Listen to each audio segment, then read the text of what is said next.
ಇವರ ಒಂದು ಸಂಯೋಜನೆಯೊಂದಿಗೆ ಇವತ್ತು ನಿಮ್ಹಾನ್ಸ್ ಮತ್ತು FSHI ವತಿಯಿಂದ ಆರ್ಗನೈಸ್ ಮಾಡಿದಂಥ ಒಂದು ಕಾರ್ಯಕ್ರಮ ನಮ್ಮ ಎಲ್ಲ ಅಧ್ಯಾಪಕರಿಗೆ ಮಾಡಿರ್ತಕ್ಕಂಥದ್ದು.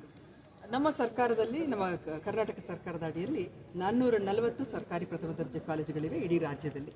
ಇಡೀ ರಾಜ್ಯದ 440 ಸರ್ಕಾರಿ ಪ್ರಥಮ ದರ್ಜೆ ಕಾಲೇಜುಗಳಿಂದ 580 ಶಿಕ್ಷಕರು, ಬೋಧಕರು, ಪದವಿಯಲ್ಲಿ ಬೋಧನೆ ಮಾಡತಕ್ಕಂಥ ಶಿಕ್ಷಕರು ನಮ್ಮೊಂದಿಗೆ ಇದ್ದರು. ಅವರಿಗೆ ಒಂದು ಸಾಮರ್ಥ್ಯ ವರ್ಧನೆ ಕಾರ್ಯಕ್ರಮ. ಇವತ್ತು ಮಾದಕ ವ್ಯಸನಗಳ ಒಂದು ದುರ್ಬಳಕೆ ಎಲ್ಲ ಕಡೆ ವ್ಯಾಪಕವಾಗಿ ಆಗ್ತಾ ಇರೋದ್ರಿಂದ ಅದರ ಬಗ್ಗೆ ಒಂದು ತಿಳುವಳಿಕೆ ಹಾಗೂ ಯಾವ ರೀತಿಯಲ್ಲಿ ಮುಂಬರುವ ದಿನಗಳಲ್ಲಿ ನಮ್ಮ ಸಂಸ್ಥೆಯನ್ನು ಟೊಬ್ಯಾಕೋ ಫ್ರೀ ಅಥವಾ ಟೊಬ್ಯಾಕೋ ಮುಕ್ತ ವಾತಾವರಣವನ್ನಾಗಿ ಮಾಡಬೇಕು ಅನ್ನೋ ಉದ್ದೇಶದಿಂದ ನಿಮ್ಹಾನ್ಸ್ನಲ್ಲಿನ ಪ್ರತಿಷ್ಠಿತ ಡಾಕ್ಟರ್ಗಳು ಮತ್ತು ನಮ್ಮ ಜೊತೆ ಪೊಲೀಸ್ ಇರ್ಬೋದು ಅಥವಾ ಬೇರೆ ಬೇರೆ ರೀತಿಯಲ್ಲಿ ಇಂಡಸ್ಟ್ರಿನಲ್ಲಿ ವರ್ಕ್ ಮಾಡಿದಿರ್ತಕ್ಕಂಥ ಕೆಲವೊಂದು ಪ್ರತಿನಿಧಿಗಳು ನಮ್ಮ ಜೊತೆಯಲ್ಲಿ ಭಾಗವಹಿಸಿದ್ರು.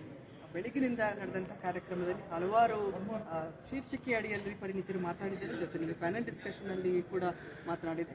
ಹಾಗೂ ಇಡೀ ಆಡಿಯನ್ಸ್ಗೆ ಅವರಲ್ಲಿರ್ತಕ್ಕಂಥ ಪ್ರಶ್ನೆಗಳನ್ನು ಈ ನಮ್ಮ ತಜ್ಞರು ಪ್ರಶ್ನೆಗಳಿಗೆ ಉತ್ತರವನ್ನು ಕೊಟ್ಟಿದ್ದಾರೆ. ಮುಂಬರುವ ದಿನಗಳಲ್ಲಿ ನಮ್ಮ ಸಂಸ್ಥೆಗಳನ್ನು ಯಾವ ರೀತಿಯಾಗಿ ಸಬಲೀಕರಣಗೊಳಿಸಬೇಕು, ಒಟ್ಟಿನಲ್ಲಿ ನಮ್ಮ ವಿದ್ಯಾರ್ಥಿನಿಯರಿಗೆ ಮಾದಕ ವ್ಯಸನ ಮುಕ್ತರಾಗಿ ಹೇಗೆ ಅವರು ಹೊರಹೊಮ್ಮಬೇಕು ಅನ್ನೋದು ಈ ಒಂದು ಮುಖ್ಯವಾದ ಕಾರ್ಯಕ್ರಮ ಇವತ್ತು ಬೆಳಗ್ಗಿನಿಂದ ಆಯಾ ಶಾಲಾ ಮುಖ್ಯಸ್ಥರು.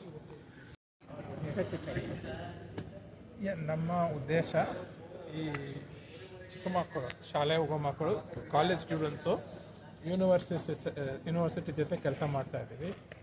ಡೈರೆಕ್ಟರ್ ಮೇಡಮ್ ಹೇಳ್ತಾ ಇದ್ದೀವಿ, ಯಾವಾಗಲೂ ಕಾಲೇಜ್ ಮಾಡಿ ಒಂದು ರೆಗ್ಯುಲರ್ ಪ್ರೋಗ್ರಾಮ್ ಬೇಕು ಮೇಡಮ್. ಬರೀ ಅರಿವು ಯೂತ್ಗೆ ಏನು ಮುಖ್ಯವಾಗಿ ಬೇಕು ಅದು ಇವತ್ತಿನ ಕಾರ್ಯಕ್ರಮದಲ್ಲಿ ಇತ್ತು ಅಂತ ನಾನು ಭಾವಿಸ್ತೇನೆ.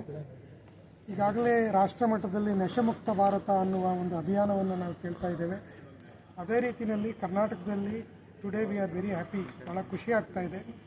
ಡಾಕ್ಟರ್ ಶೋಭಾ ಅವರು ಉನ್ನತ ಶಿಕ್ಷಣ ಇಲಾಖೆಯಿಂದ ಇಂಥ ಒಂದು ಕಾರ್ಯಕ್ರಮವನ್ನು ಮಾಡಿ ಅದರಲ್ಲೂ ಕೂಡ ಸರ್ಕಾರಿ ಕಾಲೇಜಿನ ಎಲ್ಲ ಉಪನ್ಯಾಸಕರು ಹಾಗೂ ಪ್ರಾಂಶುಪಾಲರನ್ನು ಕರೆದು ಸುಮಾರು 500 ಜನಕ್ಕೆ ಇವತ್ತಿನ ಕಾರ್ಯಾಗಾರವನ್ನು ಮಾಡಿರೋದು ಬಹಳ ಉಪಯುಕ್ತವಾದಂಥ ಕಾರ್ಯಕ್ರಮ.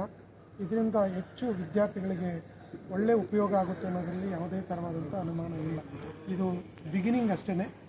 ಇದು ಇವತ್ತಿನಿಂದ ಎಲ್ಲ ಕಾಲೇಜುಗಳಲ್ಲೂ ಕೂಡ ತನ್ನದೇ ಆದ ರೀತಿಯಲ್ಲಿ ಒಂದು ಮೂಮೆಂಟ್ ಆಗಿ ನಮ್ಮ ರಾಜ್ಯದಲ್ಲಿ, ರಾಷ್ಟ್ರದಲ್ಲಿ ಮುಂದುವರೆದ್ರೆ ರಾಷ್ಟ್ರಕ್ಕೆ ಭಾಳ ಒಳ್ಳೆಯದಾಗ್ತದೆ, ರಾಜ್ಯಕ್ಕೆ ಭಾಳ ಒಳ್ಳೆಯದಾಗ್ತದೆ.